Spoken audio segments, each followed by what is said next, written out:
HSC 26 batch, তোমাদের যাদের preparation খুবই খারাপ, আজকে তোমাদের 3টা কাজের কথা বলবো বা 3টা টিপসের কথা বলবো, যেগুলো ফলো করলে আগামী 1.5 মাস যদি তুমি ফলো করো তাহলে পরীক্ষায় খুবই ভালো রেজাল্ট করা সম্ভব। 1 নাম্বার হলো, এখন থেকেই টেস্ট পেপার সলভ করা শুরু করো। যারা এখনো শুরু করোনি তাদের বলবো দ্রুততম সময়ে তোমরা টেস্ট পেপার সলভ করো, বারবার সলভ করো, সেটা সিকিউ হোক বা এমসিকিউ হোক।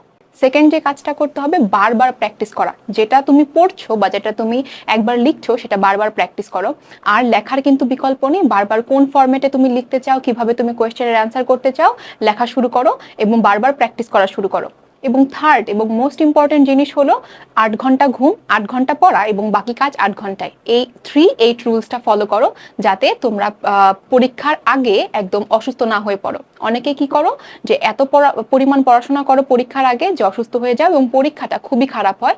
তো পরীক্ষার আগে স্বাস্থ্য এবং পড়াশোনা সবই ঠিক রাখতে হবে এবং সবই ভালো করতে হবে।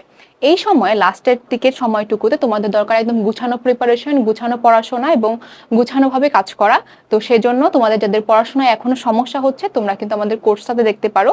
এখানে কিন্তু সব টাইপ ভিত্তিক এবং টপিক ভিত্তিক জিনিসগুলো আলাদা করে দেওয়া রয়েছে এবং সকল কোয়েশ্চেন কিন্তু খুব গুছিয়ে দেওয়া রয়েছে যাতে তোমরা একটা খুব গুছানো প্রিপারেশন নিতে পারো। তো তোমরা যারা সমস্যাগুলো ফেস করছো তাদের জন্য আমাদের কোর্সের লিংক দেওয়া থাকবে কমেন্ট বক্সে, চেক করে নিও এবং ভর্তি হয়েছে।